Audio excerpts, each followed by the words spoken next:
On today's episode of the John Campea Show podcast, for the first time in over 20 years, the top 3 movies at the box office are not sequels. Also, the new Michael Fassbender, David Fincher film, The Killer, first reviews are coming out and they sound amazing. Also, Jeremy Renner's show, The Mayor of Kingstown. There was some doubt that there would be a season 3 after his accident, but they've just officially announced that it is coming. Also, Amber Heard's first look as Mara from the new movie Aquaman 2 has come out in the form of toys. Also, a little bit of look at Jason Momoa's character, and the Star Wars show Ahsoka finally delivered a truly solid episode. We're going to talk about that and a whole bunch more. The John Campea Show podcast starts right now.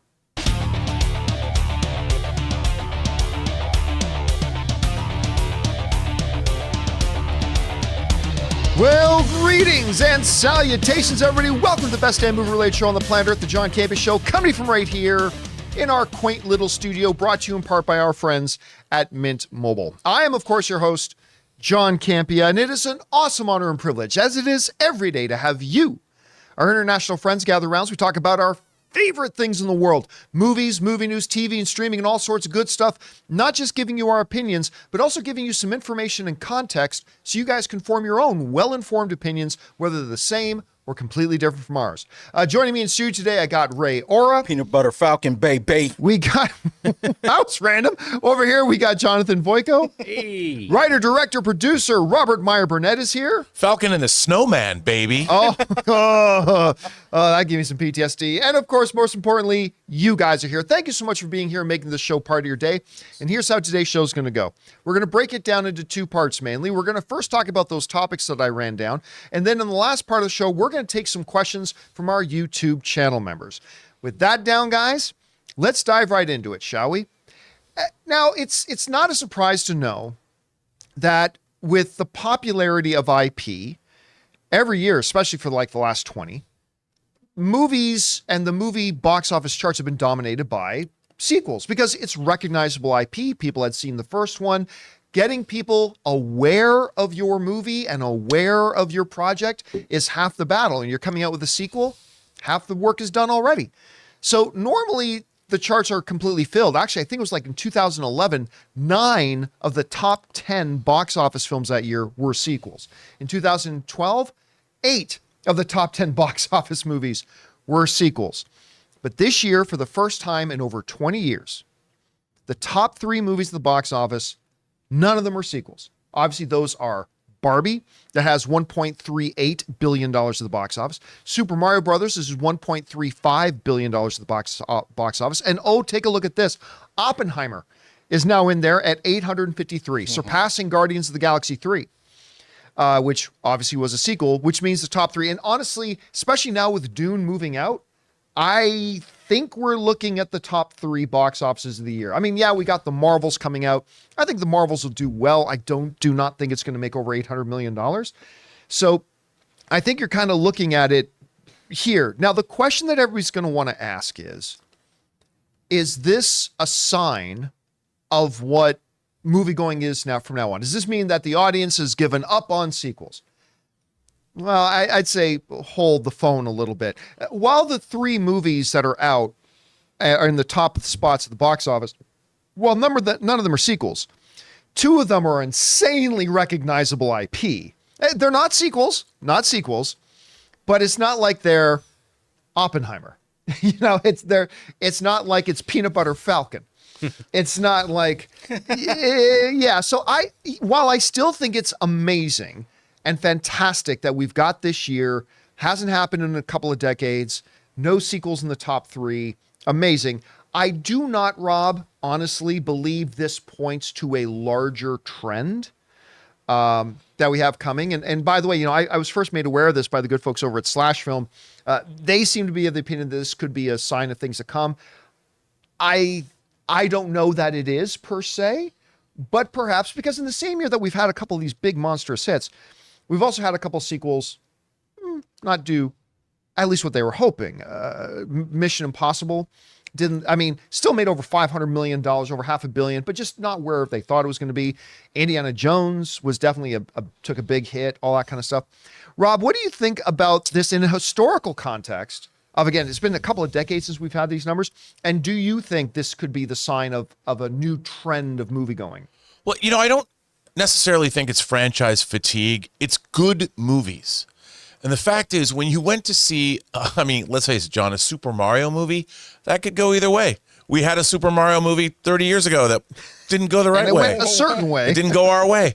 And I think what you need is a combination, a deft combination of filmmaker and IP together. And look, John Wick, we saw John Wick Chapter 4. That franchise still has a lot of bang for its buck, literally, because the people that are making it understand that franchise. You've had the same core team doing it. But I think that it really just shows that any movie and the fact that Barbie and Mario Brothers did what they did as well as they did is why those movies succeeded. And I think the same is true. Look, Christopher Nolan is his own genre of movie. I mean, people go, I got to go see the new Christopher Nolan movie. And I can understand why. Because he delivers, even when he does something like Tenet, that was not everyone's cup of tea, you can't deny the craft on display. That movie is beautiful to look at. It might be a little impenetrable in terms of plot, but while you're sitting there, even though I know what happened after seeing it 8 times, but when you watch it, a Christopher Nolan movie delivers, you feel a little bit smarter, even if you don't understand what's going on. I don't really understand quantum singularities or what's happening here. What's time dilation? It's basically that effect of when you watch movies with subtitles, you start to think like, oh, I understand this language. Right. Well, you're reading the subtitles. Right. No, and I think I think it always comes down to great movies will deliver. Now, someone would say, well, then Rob, Mission Impossible, Dead Reckoning Part 1 was fine too.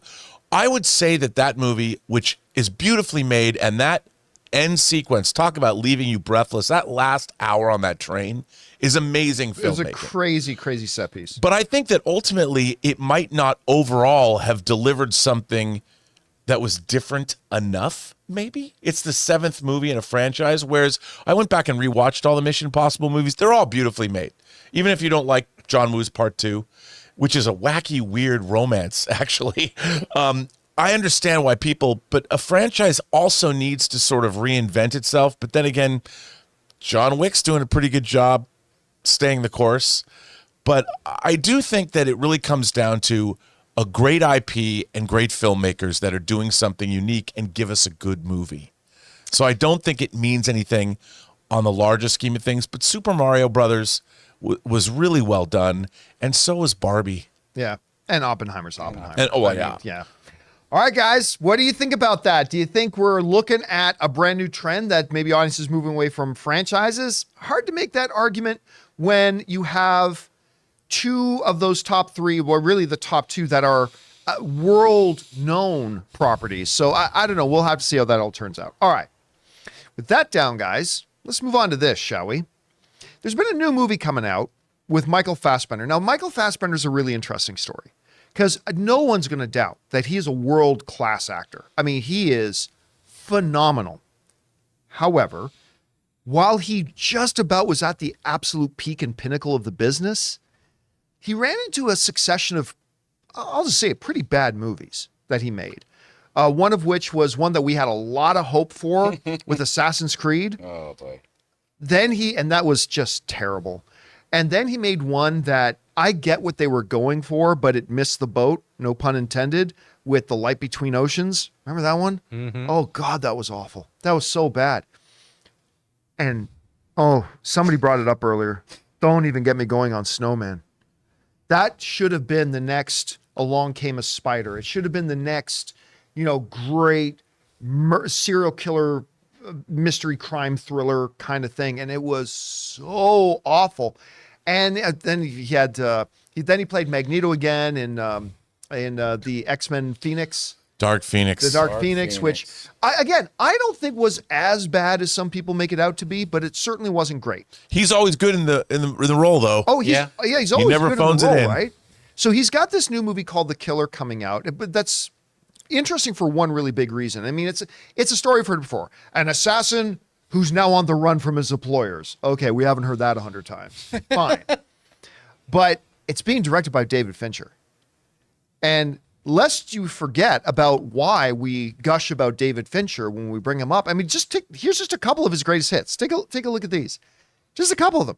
7, The Game. People forget how good that movie is, so you go back and watch it again. Actually, you know what? With modern technology and everything, I kind of feel like The Game was a little bit ahead of its time. Of course, he did Fight Club, Zodiac, one of your favorites, Rob, The Social Network. And then he was the director who kind of launched House of Cards. And then sticking with Netflix, then he did Mindhunter. He did Gone Girl, which is unbelievable. And he's done tons more, right? He's just a phenomenal, forward-thinking, ahead of his time kind of filmmaker and great storyteller. So that was interesting. But how would this one kind of turn out? Well, it looks like it's turned out pretty well because it's playing in Venice at the Venice Film Festival. And the responses coming out of it have been pretty damn solid. As a matter of fact, right now it's holding an 84% coming out of there. And the reviews that are being read off are really, really good. The Irish Times says this: the killer allows Fincher to exercise his own perfectionist instincts in a raw entertainment that makes a virtue of its emotional distance. It may prove to be Fincher's first self-help film, which is weird to hear when talking about an assassin film. All right. The Times writes, there's a hint of self-righteous incel about him. See The Smith's Fetish, which is what makes the movie interesting. IndieWire writes, it's as unfeeling as any Fincher thriller, at once predictable in its simplicity, but also strangely daring because of it. I kind of like the way he puts that. Also, David Fincher rebuilds the revenge genre with the fever and precision of a time bomb, 1 second away from going boom. Anyway, and it goes on. So as of right now, it's sitting at about the mid 80%. You know, not perfect, whatever, but Rob, to me, as you're looking at a guy like Michael Fassbender, who, again, I think is stupidly talented, like what he's able to do with a camera in front of him, what he's able to emote, what he's able to make us feel as an audience is crazy. And truly, I think one of the biggest wastes we've had in the past 5, 6, 7 years that he just hasn't been in the right projects. It sounds like working with Fincher, this might be finally something that he really gets to showcase his talent in here. Where's your anticipation level like for The Killer? Well, it's, to be honest, through the roof. I mean, this is also him reteaming with writer Andy Kevin Walker, who wrote Seven. And that's where, you know, after the sort of debacle that was Alien 3, Seven was really Fincher's first quote-unquote David Fincher movie. And to see them reteaming after this all this time, and it's also based on a graphic novel, I'm really excited to see this. I had a friend who saw it and wasn't as impressed, said, well, it was nothing new, which, I mean, I can understand that. But, you know, like we said, like you said earlier, this is a movie about an assassin whose employers are coming after him. I mean, we've seen this before, but I'm curious. I haven't seen David Fincher's version of this or Andy Kevin Walker's version of this. And just looking at this still that's on frame right now, I mean, David Fincher, man, few people know how to shoot a movie like he does. Yeah. And I, you know, just to sit there and watch his precise framing, and I know that everything you see, he gives us with such precision. I just love the fact that we're getting these kinds of films still. We got David Fincher's movie coming out. We got Martin Scorsese's movie coming out. We just talked about Oppenheimer. We've got some of our best filmmakers giving us films in the next, well, now some of them been postponed. But we're getting an embarrassment of riches of films that I'm really excited about, and this is right at the top of the list. You know, you brought up something, and I'm glad that you did, the whole notion of, you know, we've seen it before. I'll complain about that sometimes, like with, say, the zombie genre. Like, they're all the same. Like, when you break it down, every zombie film is basically the same. But here's the thing. I can go into a restaurant. I have had, believe me, I've had many bowls of vanilla ice cream with chocolate caramel sauce and whipped cream. I've had it many times. I can go into a restaurant and say, order some dessert, give me an ice cream sundae. I've had it before, but that doesn't mean it's not delicious and wonderful and fantastic. So like with the zombie genre, they're all the same, but is it good? So you take something like Train to Busan, which is, okay, yeah, we've seen it. Oh no, something's weird here. Why are those people attacking each other in the streets? I have no idea, right? We've seen it 100 times. But it can still be delicious and fantastic if done right. Right. And yeah, we have seen this assassin plot before. But if you do it really well and really right, you deliver up a really good, satisfying dish. And I've always loved stories about, you know, people that we normally associate with being stone cold killers or gangsters. When I saw The Sopranos for the first time, oh, Tony Soprano has to go to therapy. And they mentioned this aspect with Fassbender that he has some kind of a self-help idea. I haven't seen that before. I would like to see how does that play into all of this. So count me in, John. This is at the top of my list. All right, guys, listen, with that down, we still have to talk about Jeremy Renner returning for the Mayor of Kingstown Season 3. We're going to talk about the new toys that have been coming out from Aquaman 2, showing us both Amber Heard and Jason Momoa's characters. And we're going to talk a little bit about last night's episode of Ahsoka. But before we do, we're going to take just a moment here and thank a couple of sponsors of today's episode of the John Campea Show podcast, our friends at HelloFresh and DraftKings. Guys, we want to thank a sponsor of this video, HelloFresh. With HelloFresh, you get farm-fresh, pre-portioned ingredients and seasonal recipes delivered right to your doorstep. Skip trips to the grocery store and count on HelloFresh to make home cooking easy, fun, and affordable. That's why it's America's #1 meal kit. Kickstart a fresh fall routine with HelloFresh. HelloFresh handles all the meal planning and shopping to deliver everything you need to cook up a tasty meal right at home. They do the hard part and you get to take the credit. HelloFresh takes the stress out of mealtime by delivering fresh ingredients and easy recipes right to your door. So this fall, skip that extra trip to the grocery store and have dinner ready in no time with America's #1 meal kit. Like we've mentioned before, Ann and I are both working professionals, and mealtime is sometimes a bit stressful. That's why we absolutely love HelloFresh. It's nutritious, it's delicious, and we actually have a really good time making dinner together. So guys, go to hellofresh.com/50Campea and use the code 50Campea for 50% off plus 15% off the next 2 months. That's hellofresh.com/50Campea and use the code 50Campea. HelloFresh, America's #1 meal kit.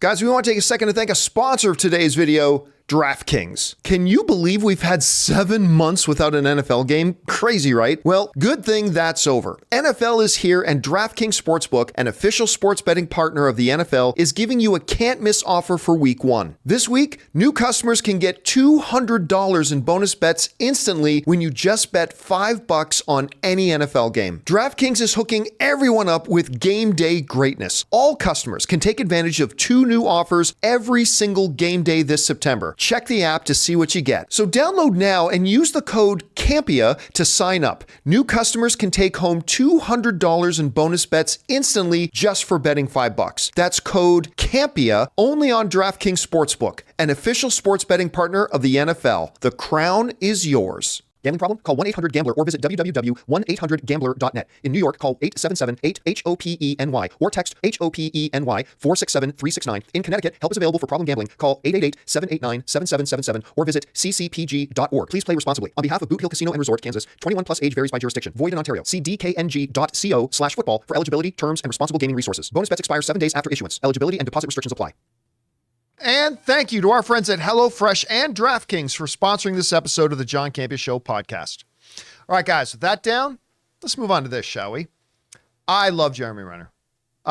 This guy, whether he's in something like The Town or whether he's in something like an Avengers movie or wherever you put him, Hurt Locker, the guy's just fantastic. And so when Taylor Sheridan, who's kind of like the hottest guy in entertainment right now, doing Yellowstone, 1883, King of Tulsa, the new Lioness show that's out there.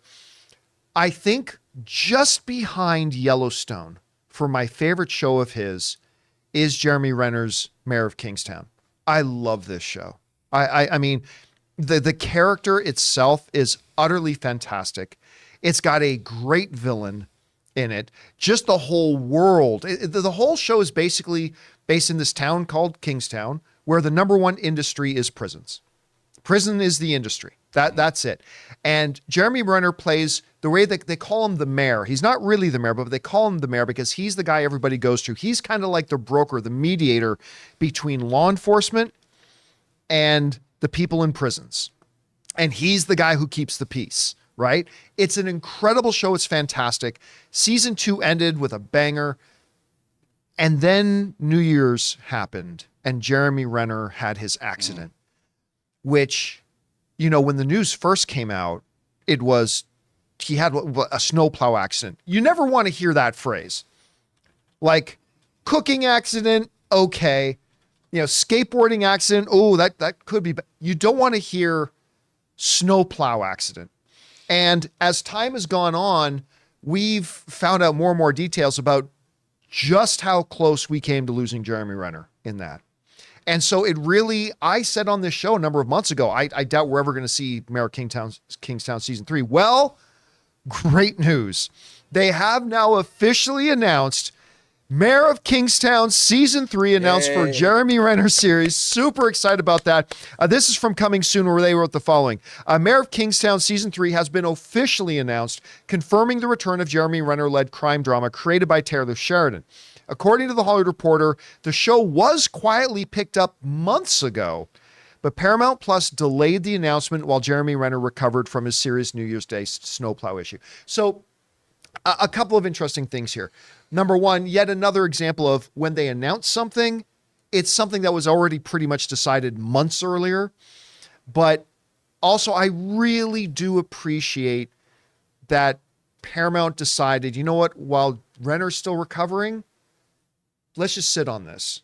Let's not like have everybody clamoring to Jeremy Renner for comment or whatever, or putting the spotlight back on Jeremy right now while he's trying to just kind of recover and stuff like that.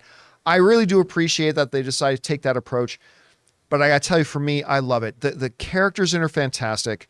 One of the big gang leaders in the show is just this big, awesome dude named Bunny. And the relationship, there they are, the relationship between Jeremy Renner's character and Bunny. Jeremy Renner's character is Mike. Mike and Bunny, it just makes this show for me.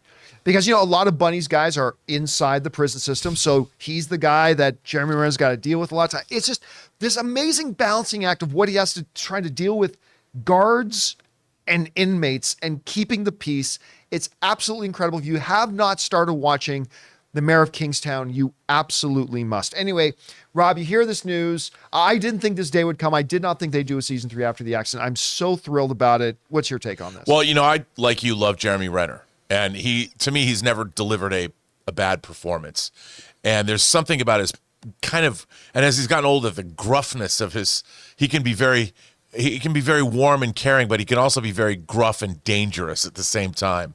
And I love that about him. And, you know, he had a really catastrophic accident. To see him come back from this is a huge vote of confidence on the studio's part and on Taylor Sheridan's part to bring him back into this role, because like you, I think the show's excellent and I want to see more of it.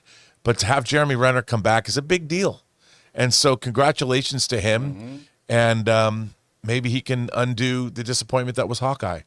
Oh, yeah, wow. he needs Give him a break. love you, Jeremy. But yeah, if you had to put your finger on one or two of your favorite Jeremy Renner performances, what would you say? Well, I have to say, you brought up the town. I love that clip that you always see on YouTube where Ben Affleck comes in and goes, "Look, you know, we're gonna go wreck some fools, and I'm not gonna tell you who or what, or just."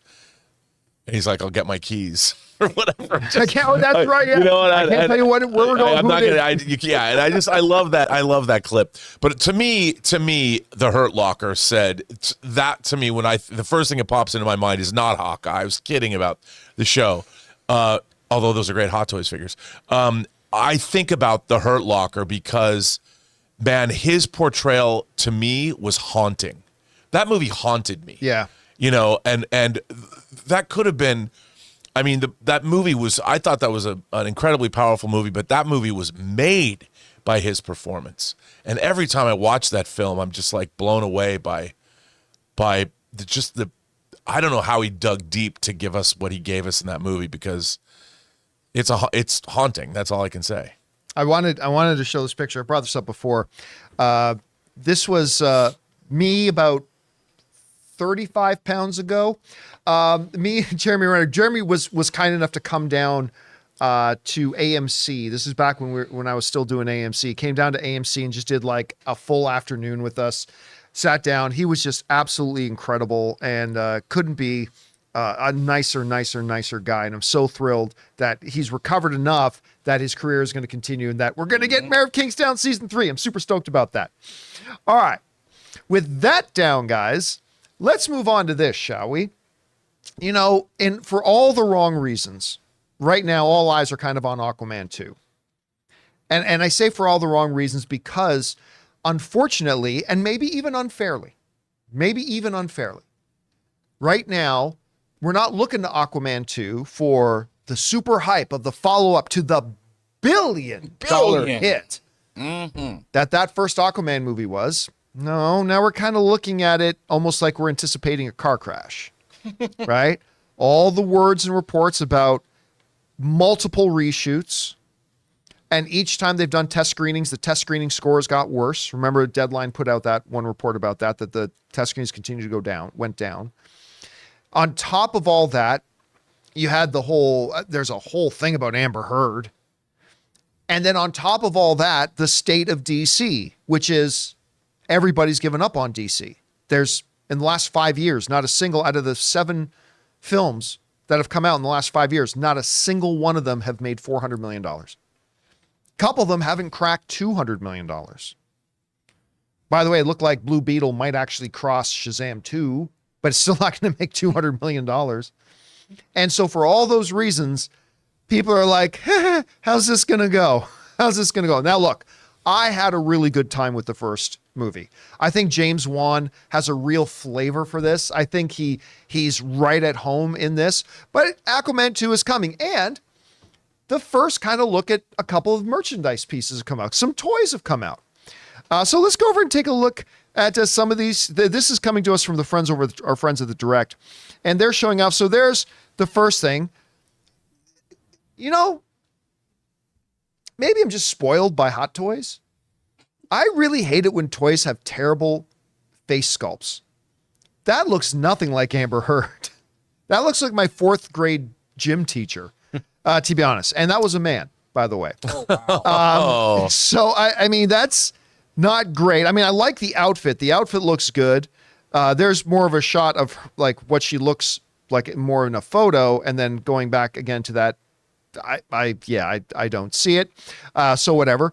But then what's really interesting too is we get 2 looks at Aquaman. First of all, this looks like the classic Aquaman look that we got.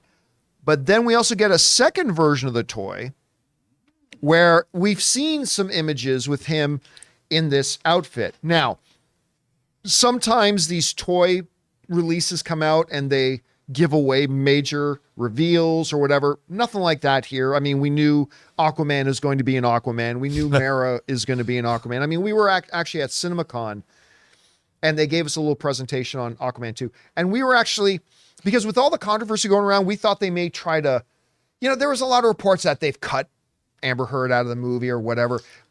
I think there's a lot of that might suspected that in their promo for the film, they may take a conservative approach with how much Amber Heard they put in the thing. We were actually pretty surprised how much Amber Heard was in that presentation.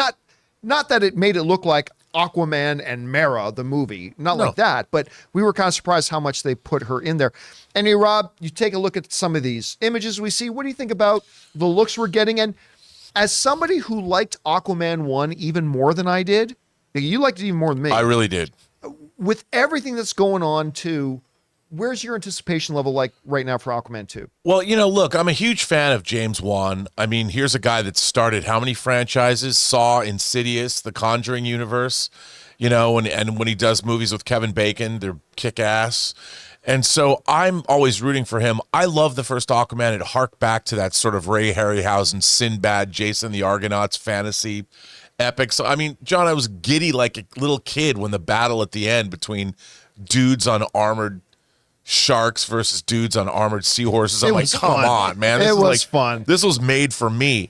So it gives me no pleasure that people are talking about, well, there's so many reshoots and the movie wasn't working and all that. I hope it does work. But, this kind of thing, I don't want to say I want more of the same. I'd like to see something different, but I'm really rooting for this movie. It's hard for me to believe that $1 billion film that now people are like, they'd be lucky to make $500 million. I'm like, wow, have we fallen that far? I mean, I really like everybody involved in the film. I really like Black Manta as a villain. I want to see more of Black Manta. I want to see more of Orm. I want to see more of everybody, and I hope it's good. These toys, one of my favorite things in the Aquaman comics was they gave him this blue and white suit at one point, a costume that was incredibly difficult to draw. And it was first introduced in a miniseries. And I'm like, this suit's not going to last because the blue and white, there's no way you can't keep drawing this suit. It's like Nightwing's suit when they gave him the new suit. They had to eventually change what Perez came up with. But I see that blue suit, though, and I'm like, there's a hot toy in my future. I don't know. Has there been any word? Is Dolph Lundgren coming back? Let me actually look. I don't know. I hope so. I don't know, because he was Mara's dad. Yeah. Right? Mara's father. I loved seeing him pop up in the movie when he popped up in there. I mean, are they going to bring back like Jaimin Hansu as King of the Mermen? Well, they killed him, didn't they? Didn't they kill him in the first? That doesn't movie? mean he can't come back in a flashback. Well, that's true. It is a comic book. You know, I don't know. They're listing Dolph Lundgren as being a part of it. In IMDb? Yeah. Right, which is never really sure how. But how then there's accurate. Tamora Morrison, too. Well, that's because he's because his he's not dad. Man's dad. Oh, yeah, right. Forgot about that. Yeah. Okay, can I just point Tamora Morrison? His quick cameo in Flash was so fucking funny. That was so good. The cutaway to his wife is priceless. They have Randall Park listed, because remember the post, was it that post-credit scene? Yeah, we're the scientist, And at the top, they have Ben Affleck listed.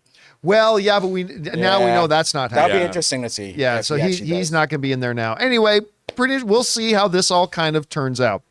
All right. With that down, guys, let's talk about this, shall we? Last night was episode 4 of Ahsoka. Now, if you guys watched, I think it was an open mic yesterday, I said this. I said, I think episode 4, this is going to be the fulcrum. This is going to be the point that either this show goes south or it's going to launch off into a better direction. Because I'm going to be honest with you. I have mildly liked the first 3 episodes of Ahsoka, but I've had some pretty major problems with it. Look, I'm sorry. It's not been great. Ahsoka has not been great. There's been some great flashes here and there, but we talked about a lot of the lazy plot hole problems, having characters that are the stupidest, moronic characters in the history of the galaxy. Blah. There's just been a lot of problems with it that have made me sit there and go, is this going to be Mandalorian season 1 or is this going to be the Book of Boba Fett? I've really been on the fence about it, about whether it's going to be this or that. And I kind of had a feeling, I said this here, I think episode 4 is going to kind of be, for good or for ill, a turning point. I really enjoyed yesterday's episode of Ahsoka. I thought they finally, for the first time, took them 4 episodes to do it, halfway through the season, but they finally truly delivered a verifiably solid episode that I quite enjoyed because it improved on almost everything that the series had done so far. The dialogue was much better. Much better. Arm cross Force Master Ahsoka is still doing a lot of arm crossing. Ooh, I don't know if Jonathan, you might have noticed this. Oh, you probably haven't even seen the new episode yet. Not the new one. Big edit problem. At the very first part of the show. Yeah. She's, first of all, every 5 minutes she's crossing her arms. But she's talking, there's a one shot of her talking, arms not crossed. Uh-huh. Then a wide shot of the same conversation with Sabine and her arms are crossed. Then she starts to turn around with her arms crossed. And as the camera goes to the one shot facing where she's turning, her arms are down to her side again. They can't even keep track of how often she's crossing her arms. She does it so fast. She does it so fast. The Force skill.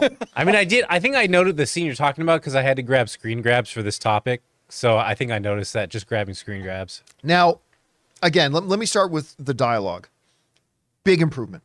The opening conversation between Sabine, and by the way, the show was on TV last night. If you love Ahsoka and you're watching Ahsoka, you've watched it already. So we are going to talk some details about the episode, just so you guys know. Okay, so that conversation was a really good, and they didn't drag it on longer than it needed to be. About, hey, look, if it comes down to it, we got to choose protecting the galaxy over trying to get Ezra.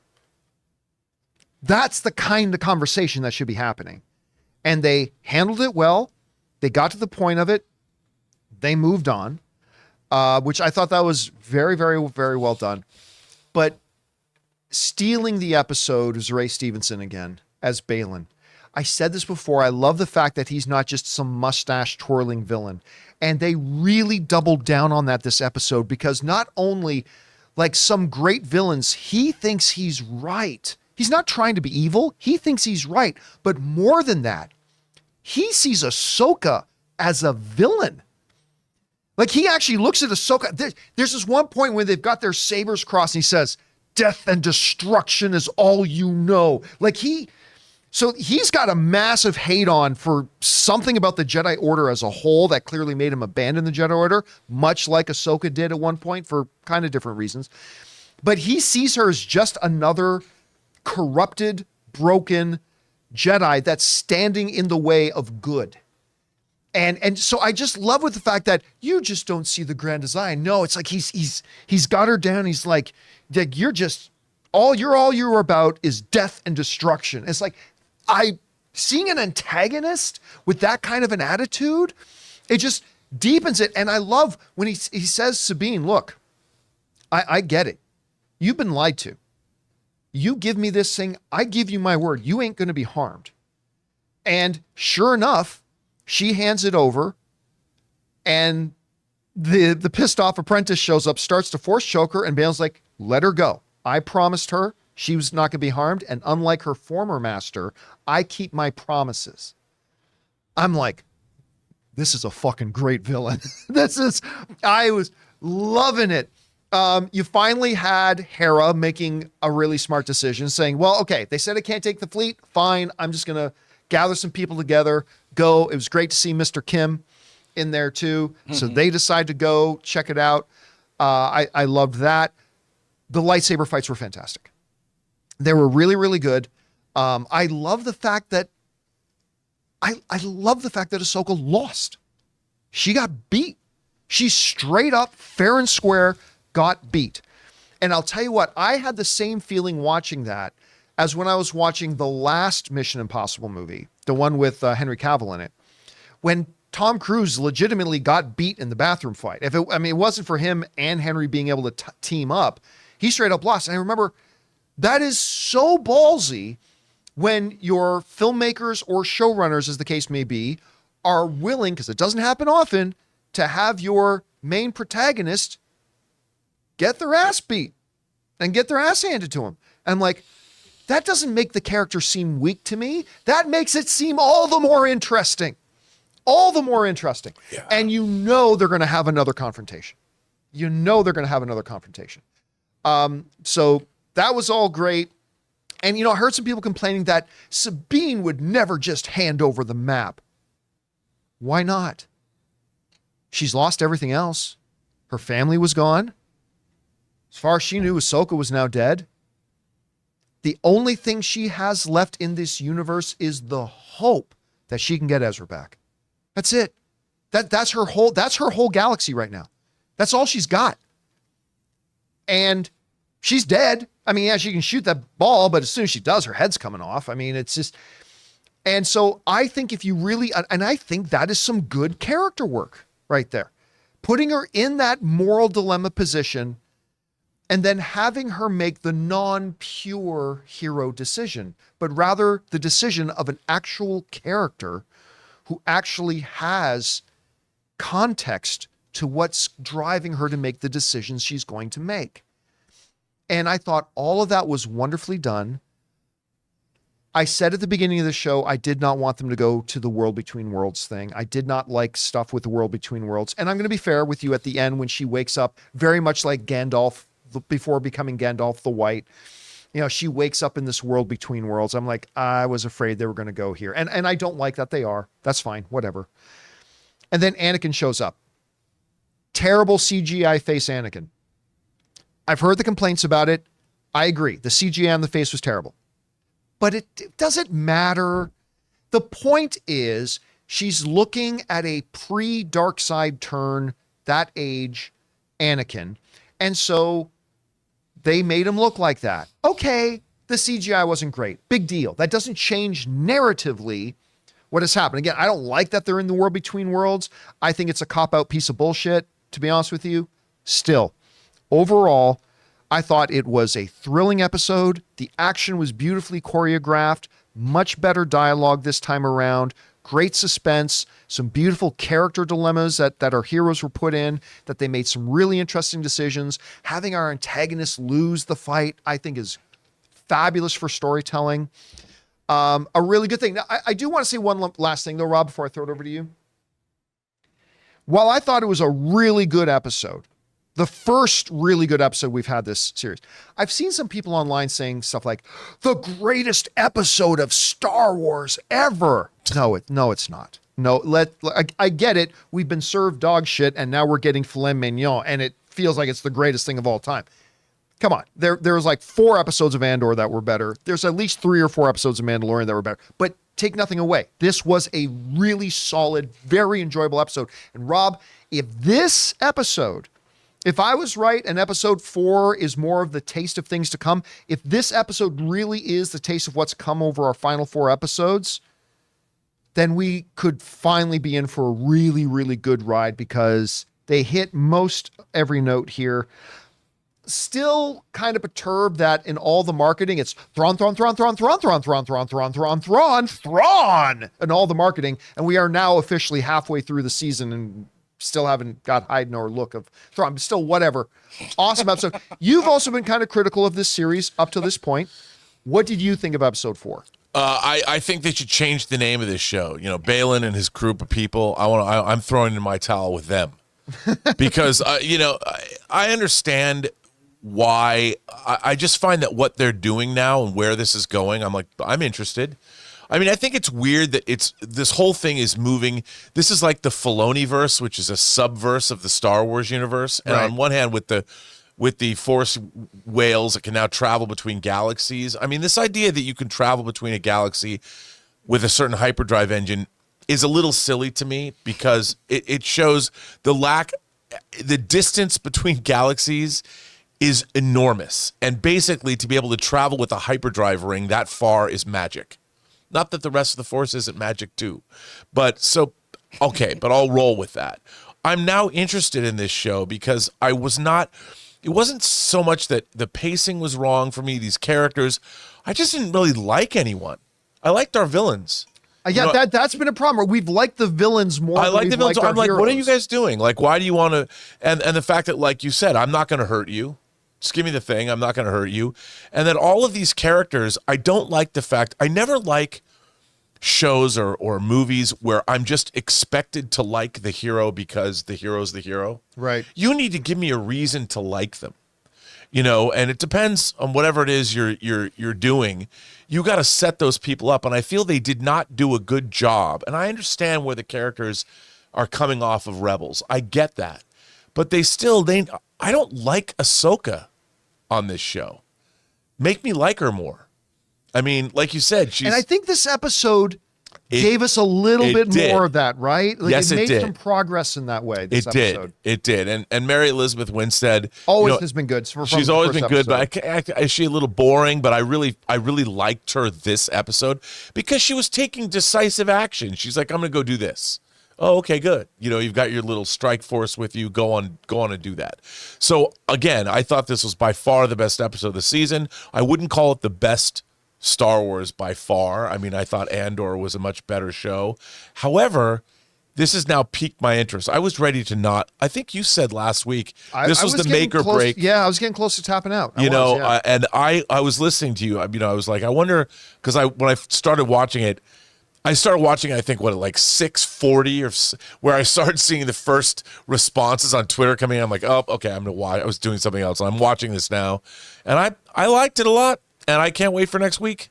That was a victory, I think. Yeah, it's a win.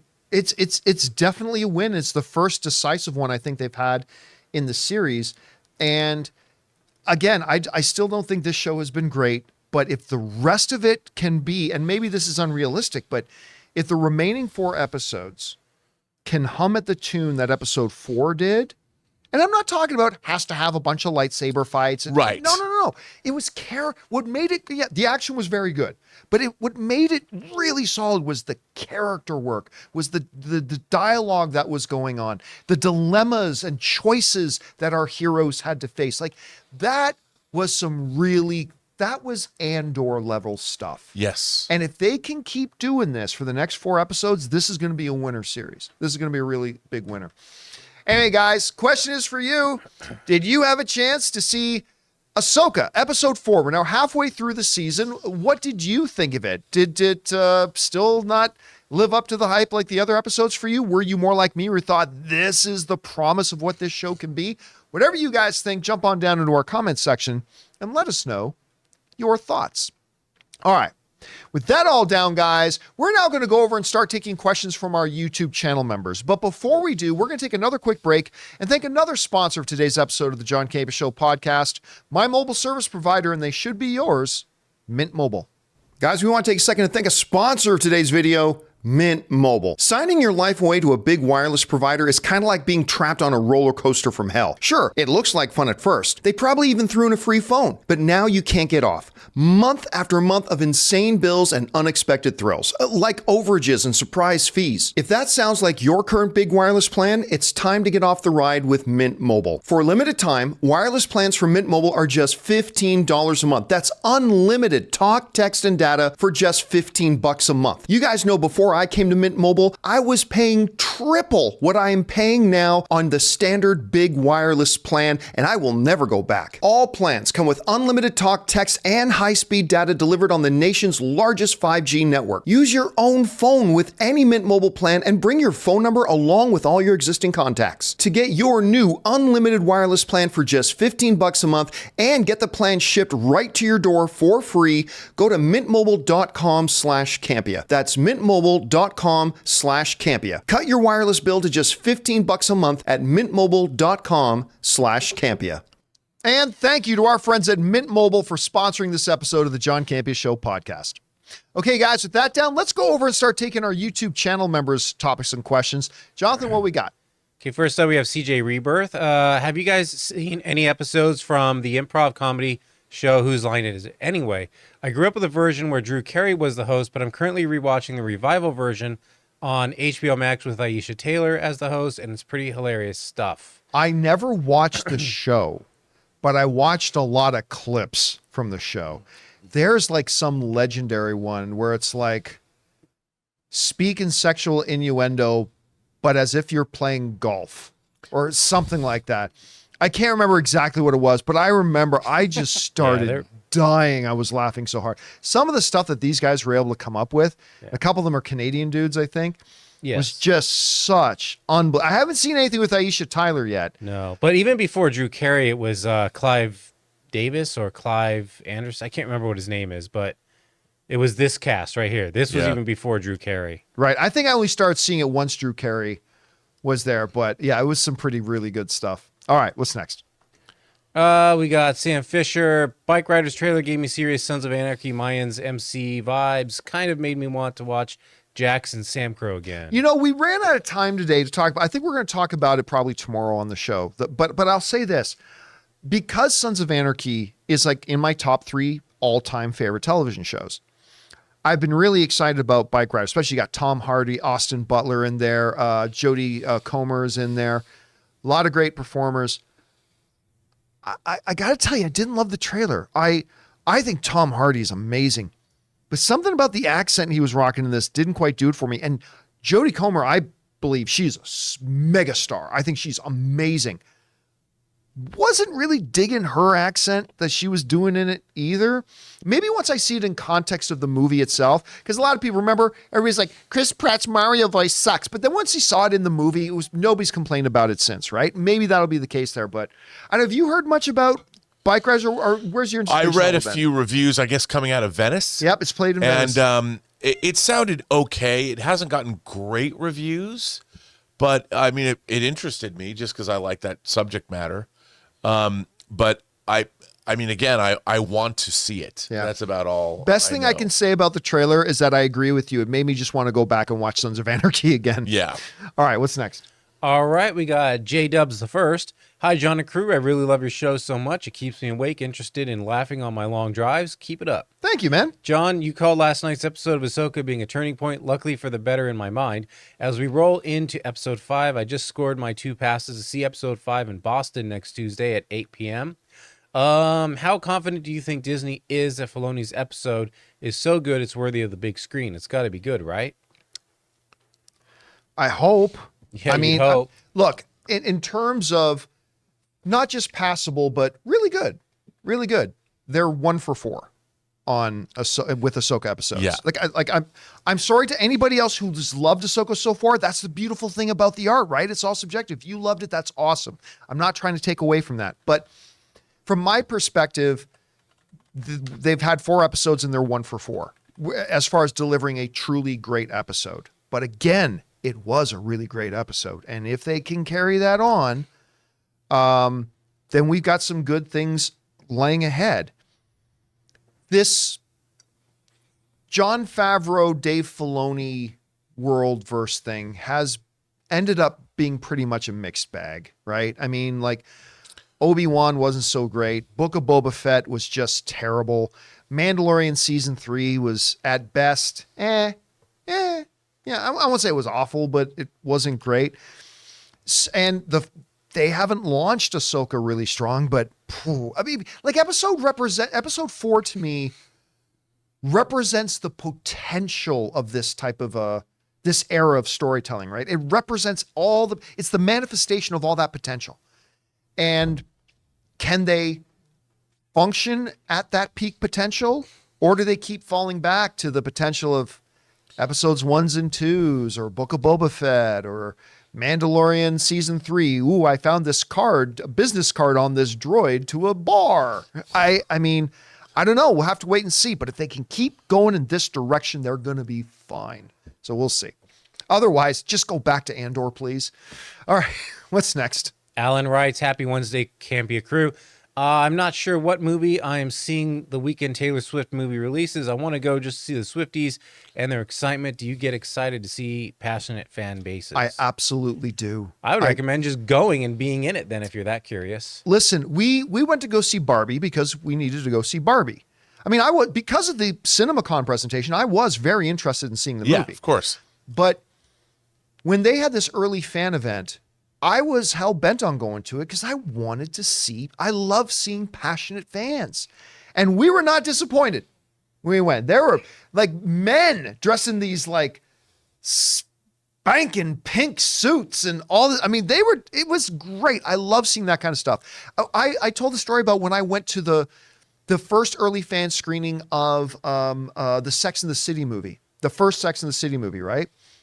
I loved it, not because I'd never seen the show or anything like that, but seeing all those women there who went and got their best shoes, put on their best outfits, and they're drinking their martinis and having a ball. I love seeing that, whether it's at an Avengers movie, whether it's at a Batman movie, whether it's at a Star Wars movie. I love seeing excited, passionate fans. And yeah, I'm going to be going to the very first screening of this Taylor Swift thing because, well, I'm interested in the show, sure.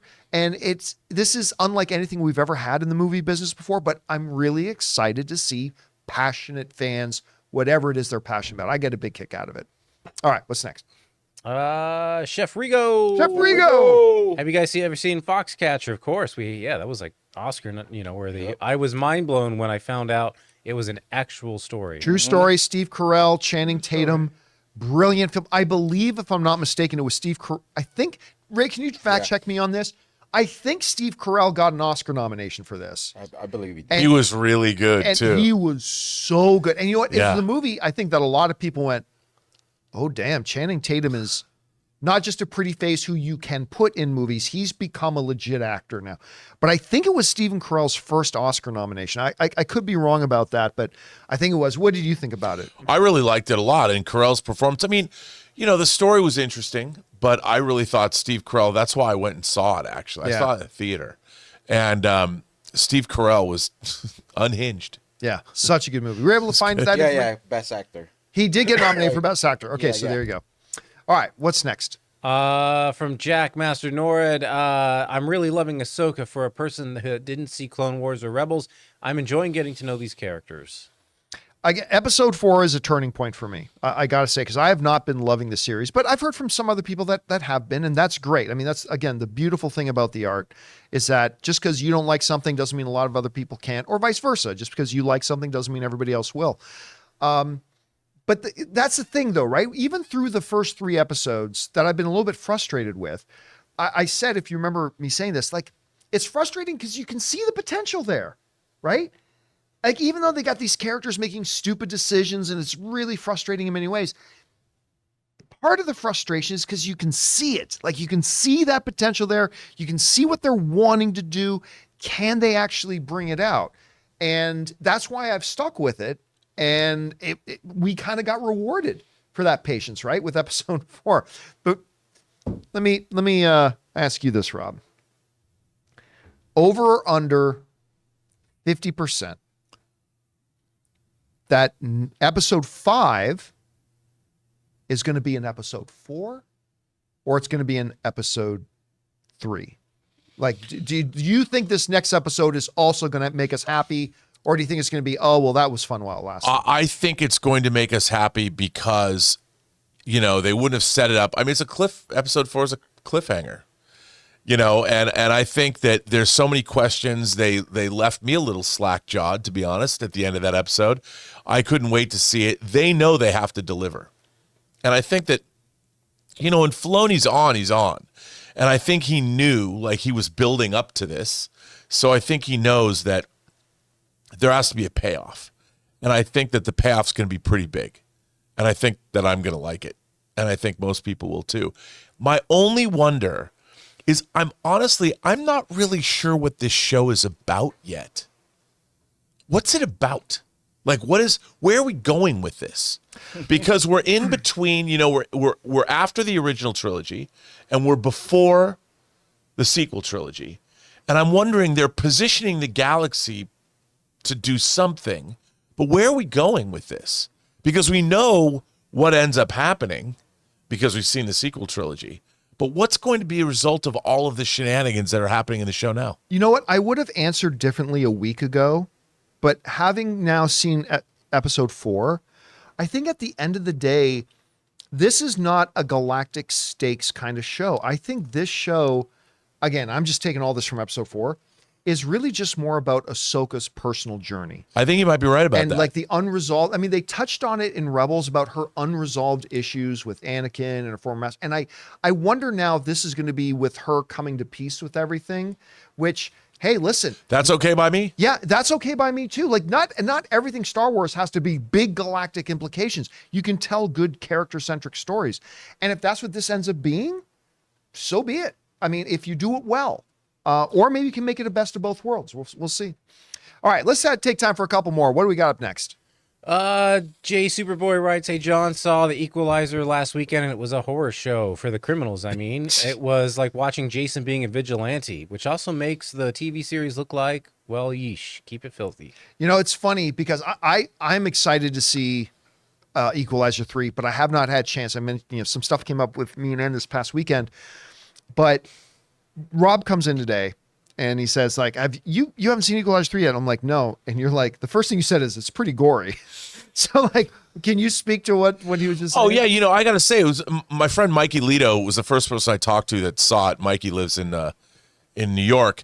And he said, he wrote me, he goes, this is a reverse slasher franchise. He's Denzel he's Freddy, he's Jason. He's going, except if the slasher was a good guy, and I'm like, that is exactly what it is. Because you had said that he's pretty undefeatable, by the third movie. Dominic Toretto. Absolutely. But you know what? I have to tell you, that's what makes this entertaining. Like one of my favorite things to do when I'm bored, I just go back and watch Equalizer clips from Equalizer 1 and 2. They're so good. 9 seconds or 6 seconds. I mean, I love watching. I've watched those clips way too many times, but because Denzel, clearly the guy is having a ball. Like he can go direct fences and he can go be in something like Crimson Tide. And I love, or all the way back to Glory, but just watching Denzel wreck fools, as you would say, I got to say, man, that's some entertainment and it never gets old for me. Yeah, I'm going to have to try to pull a double feature of that and probably none too. And Anton Fuqua, the fact that, I love him. Teamed up and they've made these. I mean, Anton Fuqua made Training Day, brought Denzel his Oscar for that role. And I can only imagine if you said to me, Rob, if there's one movie set you could go hang out on, what set would that be? And I'd be like, bar none, I want to go see. If they make an Equalizer 4, I just want to hang out and watch them film one of these sequences because, man, I bet it's fun to be on that set. Between those two guys making these movies, couldn't wait. All right, what's next? Casinema writes, who decides what trailers play in front of a movie? I went to see Blue Beetle the other night, and it went from Paw Patrol to The Nun 2. What the heck? That's a good question. I get asked this all the time. It's a little bit of a mix. I think there are some required, and then it's just up to the movie theater to decide what they want to put in there.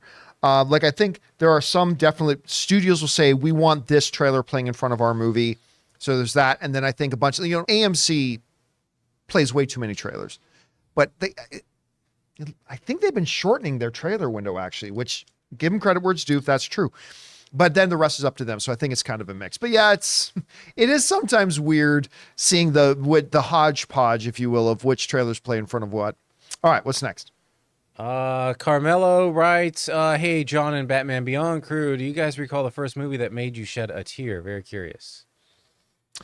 There's only been 4 or 5 movies that have made me actually have I've gotten kind of choked up a bunch of times, but the actual tears in my eyes, I think the first one was My Best Friend's Wedding. The Julia Roberts movie. I think that was the first one that maybe, and it was at the very end, and it was for something like really nice and really sweet. I think that's the first time I ever actually shed tears in a movie. What about you? Star Trek II: The Wrath of Khan. It seems funny to say, but I was such a Star Trek fan as a kid. It happens when Kirk chokes back tears when he's delivering Spock's eulogy. Dude, I lost it. I saw that movie 4 times the day it was released. And God. I cried all 4 times. You saw it 4 times on the same day. 4 times on the same day at the the late lamented John Dance Theater in Bellevue, Washington. Wow. And there was a laser show before every screening. They had a laser show synced up to the trailer. Those are the days, man. Was it Firefest? All right. One more. What's next? All right. We could do, Kendall writes, I'm loving Ahsoka. It's definitely written a little like an animated show would be, and that can take away from the entertainment at times, but it's still very entertaining with The Mandalorian Season 3. It was particularly divisive, I think, because it was written like an animated show as well in certain regards, but the first 2 seasons were not.